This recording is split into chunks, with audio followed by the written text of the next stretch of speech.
Welcome to Martin Luther College. It is a blessing to all of us here on campus to have your son or daughter and you be a part of our MLC family. We can't wait to have you here on campus. We're here to talk today a little bit about academics at MLC. My name is Dr. Jeff Wickman, and I serve the Wells and Martin Luther College and all of you as the Vice President for Academics here at MLC. I've got a variety of ministry experiences going on in my 35 years in the ministry that include administration at the elementary school, high school, and now collegiate levels. And I'm very excited to tell you a little bit more about what it means to be an academic in college here at MLC. I think every student comes into college with a various set of goals in mind. They're looking to excel in a variety of ways. Maybe it's in athletics, maybe it's in music, maybe it's in drama. Certainly they want to excel socially and have friends in college, friends that are going to last a lifetime as they serve in ministry. We're glad that they're willing to consider a ministerial goal as they prepare to be either a pastor, a teacher, or a staff minister in the Wells, and we're excited to help them do that. But I'm here today to talk about the goals that they'll have as academics, as college students seeking to excel in the classroom. It can be a little overwhelming, I think, for students and for parents to think about having their student be in college for the first time in a different place away from home. And each year I try to read up on a study that talks about some of those fears that first-year college students have. And there's kind of a top 10 list. I suppose this one's a top 8 list. And maybe as you think to yourself what some of those fears might be for a first-year college student, you'll see them on this list. Certainly safety is a thing that students worry about, and how am I going to pay for college, and what about my student life issues? Am I going to get along, and what's the cafeteria going to be like, and who's my dorm room roommate going to be? Homesickness and friendships are certainly a concern that every student has. They may know some students that are coming from their high school, but certainly they want to meet new people as well. We mentioned the roommate factor. That can always be a concern for students. Maybe they know them from high school, maybe they don't, but the biggest concern, studies show this. Every year I read a different study, and every year I find the same thing. A first-year college student's largest concern is, can I hack it in the classroom?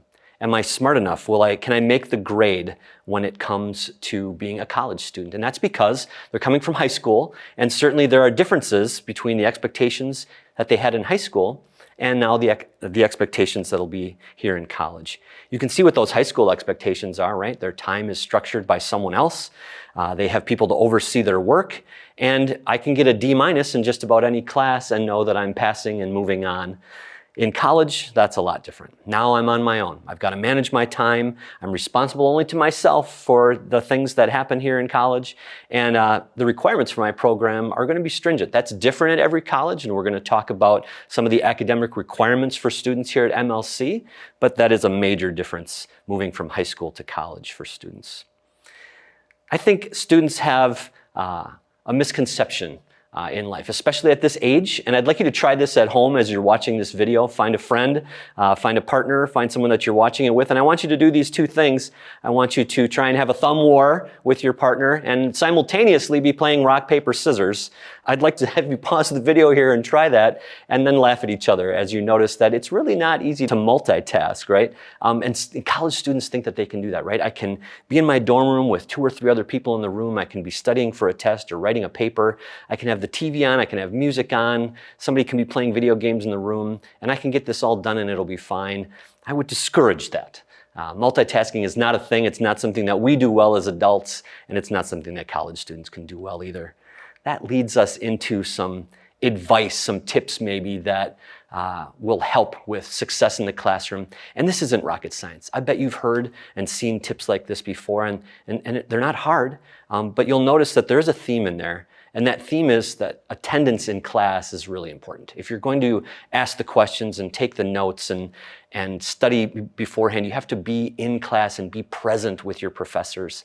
That's going to be the most important tip that I can give you as your college student gets ready. It's time to talk a little bit about more specific things in academics at Martin Luther College, and we'll start with the general education curriculum. It's the same for all 3 areas of study at MLC, whether you're an education major, thinking about staff ministry, or entering the pastor track. These 38 credits are identical on everyone's schedule. So 9 credits in English, 9 credits in theology, fine arts, history, intercultural studies, mathematics, Phy-Ed and science. These are all the basics that we want to make sure lay a good foundation for a student to be not only a child of God, but a student of the world, right? They have worldly knowledge that is going to benefit them no matter where they go and what they do, and certainly it will serve them well as a base of knowledge for their work in future ministry. Every student has a program plan, and over the course of the summer, you've probably had a chance to look at these as your student makes their schedule. Program plans are built with credits per semester in mind. And a question that we'll be going through later on is the number of credits that a student can take in any given semester. And you'll notice on this program plan, this is for an elementary education major, that the credits are about 15 or 16 per semester. I can't stress enough that that is average. That is normal. A 15 credit semester is considered a perfect load in the college semester. 12 is the minimum if you want to be eligible for federal financial aid or participate in intercollegiate sports. And 18 at MLC is our maximum. So we base it on that good number of 15. We don't let you go beyond 18. We don't want you to go below 12 so that you keep functioning in your program well. Here's another example of that education program plan. Again, very well balanced throughout all the semesters. Single majors, we would love it if they could average 15 or 16 credits a semester as they go through their program plan. Here's a rough draw of a pre-seminary program plan, and you'll notice that the numbers are a little bit higher in those first years, and the reason for that, if you can see it on the screen, is that they're taking 5 credits of Greek each semester. So that fills up their schedule very quickly. However, that balances out toward the end of their career here at MLC in the pre-seminary track, where they're back down to that 15 or 16 credit average. Your students making a schedule, I've blacked out some information here, and as they've made that schedule during the course of the summer, it's good for you to know that it can change, right? They've selected some classes that fit their schedule, what they wanted. We've got a record crop of MLC freshmen, a blessing that we're extremely thankful for. And as we try to make all the section sizes work, sometimes we have to do a little bit of moving. So it's good to double and triple check that schedule on the MLC portal after it's been made so that you can ensure that you're looking at the right one when it comes time for classes. And this is maybe a good example of one of the things that's a little bit different about a college schedule, right? It's not 6 straight hours of class or 7 straight hours of class every day. It's maybe a class here, 2 in a row there, but you've got breaks. So that lends itself to that responsibility, that planning aspect that's necessary in a college student's life. These are questions that I've frequently received as the Vice President for Academics at MLC from parents, but also from students. And I'd like to take them one by one. The first one is, can I test out of a class? And the answer is yes. If a student feels that if they're well read in a subject area, if they've had a lot of experiences in a certain area, they can test out of a class. It costs $25. You need to ask within the first 2 weeks of the course. It needs to be approved by the professor and the academic dean in that area of study. And then you need to take the test. It's typically the semester exam for the course. And if they receive a grade of C or better, they will be given transfer credit on their transcript, and they can substitute a next class and move on in their program plan. Does this happen a lot? Not really. When students do it, are they successful? I would say not really. It certainly is a possibility. The next question is, what's the maximum number of credits that I can take per semester? You may remember that as we were looking at the program plans before, I mentioned that maximum is 18. And I always like to take a moment and pause and explain why we've set that number. It has to do with the definition of a credit hour in a collegiate setting. A credit hour means that for every hour a student is in class, and we define an hour as our 50-minute class period. For every hour that a student is in a classroom, they're expected to spend an hour and a half to 2 hours outside of that classroom hour in preparation for the next classroom hour. So if a student has, say, a 16 credit schedule, that's 16 hours of classes that they're attending during the course of 1 week. If that credit hour rule applies and they spend 2 more hours for each one of those credit hours, that's another 32 hours of work outside of class. And that means a total of 48 hours. So we've now, if you have a 16 credit schedule, you have a 48-hour work week. And we feel like that's enough. If we maximize that to 18, right, and then another 36, now we're at a 54-hour work week, and we haven't taken time for friends and eating, sleeping, extracurriculars, all the activities socially that students are interested in. So we feel that that credit number is a good number to max it at, 18 credits. And you'll find that that's common at just about any college in the country. Can I drop or add a course to my schedule? The answer is yes, and we do that at certain times during the semester. To drop or add a course, you can only do that within the first 2 weeks of each semester. That means that if a student is taking a class, and I'll use the example of biology, and they say, whoa, I don't think this is for me, or this is going to be more than I can handle this semester, they can drop the class with the proper paperwork and signatures and add a new class into their schedule to replace it. And that's where I want to stop and stress again this phrase: beware of the drop without the add. If a student drops a class and doesn't replace it with anything in those first 2 weeks, now they're behind in their program plan. They're going to have to make that up somewhere. A single major may have plenty of room in other semesters in their plan, and that could work out just fine. But if not, that means they might be doing some summer work somewhere along the line. So beware of the drop without the add. It means that I should also talk about at this time the idea of, well, what if I don't discover that until after that 2-week period? So if I'm in biology class, if that's our example, and I'm in week 7, and I realize that it's not going well or that I don't think I can swing it for the rest of the semester, can I still get out of that class? The answer is yes, but you can no longer add the class. This is called a withdrawal from class.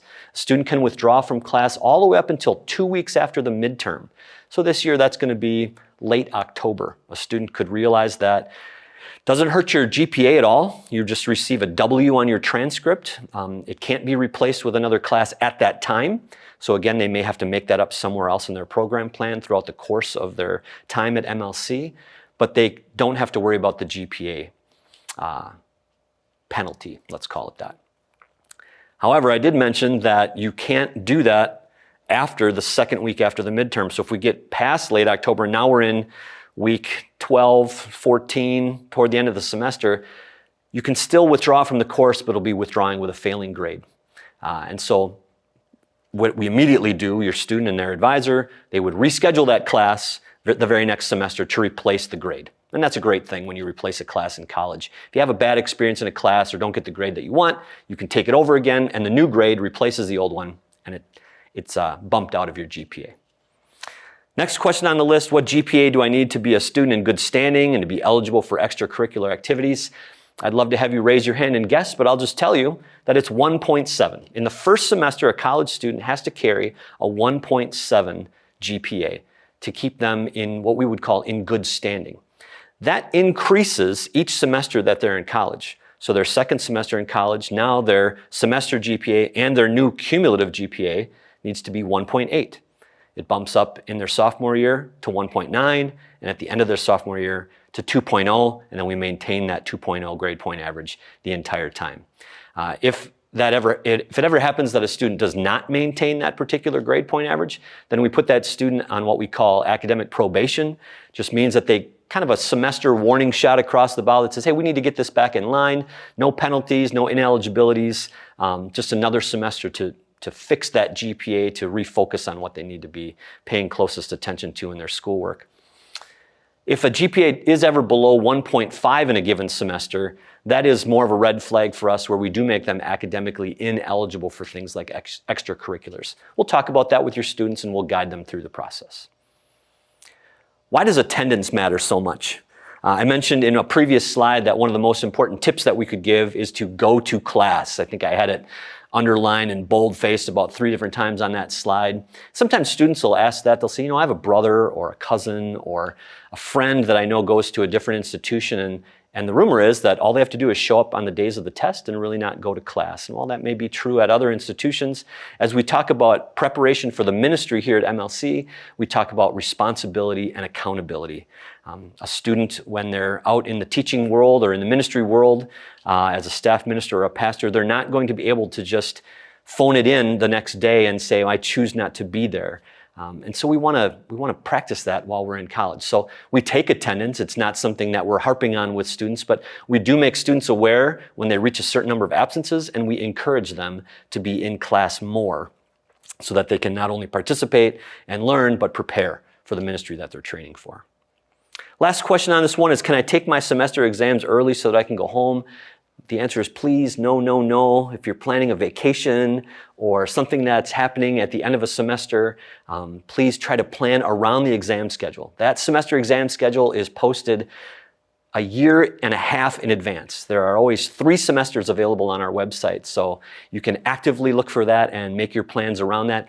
Certainly, we realize that there are going to be things that happen during that week, weddings and baptisms and maybe a funeral that a student needs to attend, and we totally get that. We have a way to send exams home so that they can be proctored in those cases, in those instances. But if at all possible, please plan around a semester exam week for us. Where can I find all of this information about academics? You can find the MLC catalog, undergraduate student catalog, online. Find it at that website. And under the academics tab, as you hover there, you'll see an undergraduate tab, and you'll actually see the word catalog. And when it gets there, you'll see the picture on the right. You'll see President Gergel's lovely face and a link to go to the 25-26 academic undergraduate catalog that is available for you there online. Every policy, every procedure, everything that I've been talking about and so much more are available in that document, as well as descriptions of every class and every program that we offer at MLC. This is something that's important for me to talk about from an academic standpoint at MLC. You're going to hear about this perhaps in other videos. Students have a right to privacy because they are adults now. There are things that maybe you'll hear about a little bit more in student life, where these privacies they're made aware of them as well. I'm just going to talk about the academic side of that. As an adult student, they now have the right to keep their academic records private. They're going to check or not check a box here at MLC when they register and get orientated here online with us. As they check that box, they can choose you. They'll see your names as parents, and they can choose to share those records with you or not. That is their choice. Certainly you can influence that choice in any way that you see fit. But in the end, they're the ones that are going to click the box. And if you would have an academic question about your students and you wanted to call a professor or an advisor, and that box hasn't been checked for you, that's the first thing we're going to look at. And we will not legally be able to discuss anything related to their academic life unless permission has been given. So we can release directory information unless a student requests that not to be released. What is directory information? It's all the things you see listed here. So if their name is in a program at an athletic event, or their picture is in something for the MLC forum in a drama production, we can put all those things in there that you see here. Our portal system has some of that has various levels of privacy and accessibility. Again, your student can ask that none of that be released. There's another box for them to check, but this is what we're legally allowed to release. It's called directory information on our own. So again, we can only share academic information with you if they're your dependent, which I would imagine they are, and if that written consent is given. That can be given at any time. A student, if they're even off campus, can't access the portal to check the box, could send me an email that says, I give permission for so-and-so to view my academic records. That serves just fine. Anytime academic information is requested, MLC is now on the clock, and we have to provide that within 45 days. Transcripts, notes, anything that we would have about your student. So where do you go to get academic help at Martin Luther College? We've talked about all these rules and regulations and things that we practice here at MLC, but what if I need some help? And I hope this is a good list that gets your students started. First of all, they should go to their peers, right? Their friends. You're in the dorm, you're in a classroom, ask a question, right? That's a good thing that will help your student just figure it out on their own, and we certainly want to encourage that kind of communication between students. Certainly go to a student should go to their instructor, right? If there's a question that you have in a class, if there's something that you don't understand or that isn't clear about a certain assignment that's been given, go right to the source, right? Speak to the professor after class, maybe send them an email, visit them during an office hour. That's an easy way to go, and you'll find that our instructors they're regular people. They have families just like you do. They have hobbies just like you do. They love life here at MLC, and their main goal is to help students reach their own goals as future ministers of the gospel. Certainly that's true also of our advisors. Every professor is assigned a certain number of advisees within their program. So a pre-seminary student would have a pre-seminary professor as their advisor, same in education, same in staff ministry. And those advisors are well trained in how to use our portal system, how to help your student with their scheduling process, and to get them to the end of their program plan as painlessly as possible.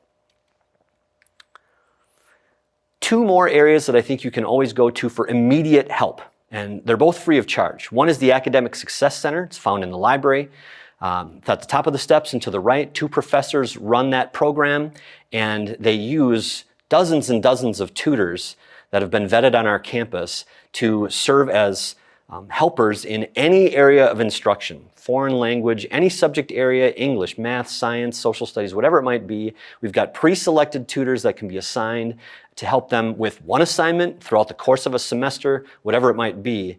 Please seek out help in the Academic Success Center. That is run by Professor Greg Holtzeder, and who also happens to be our head men's basketball coach. The second free resource is the MLC Writing Center. It's found on the 3rd floor of Old Main. Your students will be there on a tour at some point. And that is, again, one of our professors who serves as the head of the Writing Center, but also hired tutors, at least 6 to 8 in number on our campus, who have been trained in how to help people in any aspect of the writing process that they might need. Right? So whatever that question might be, you can come for one visit, you can come for multiple visits. We keep track of what's going on. We make sure the professor knows why the visit was made and what help was given. They're not going to write your paper for you, but they can sure give you a lot of good ideas as to how to move forward with your assignment. The Writing Center is headed up by Professor Paul Grubbs, who chairs the MLC English Division. I'm going to encourage you also to have your students visit the academic dean's office. Certainly if there's a bigger question about your program, or if you need forms for any of the things that we've talked about in this video, the dean's office is typically the place to go. There are 2 academic deans at MLC. Professor Jim Donnell is the academic dean for the pre-seminary program, and Dr. Ben Clemens is the academic dean for all of the education majors and the staff ministry program.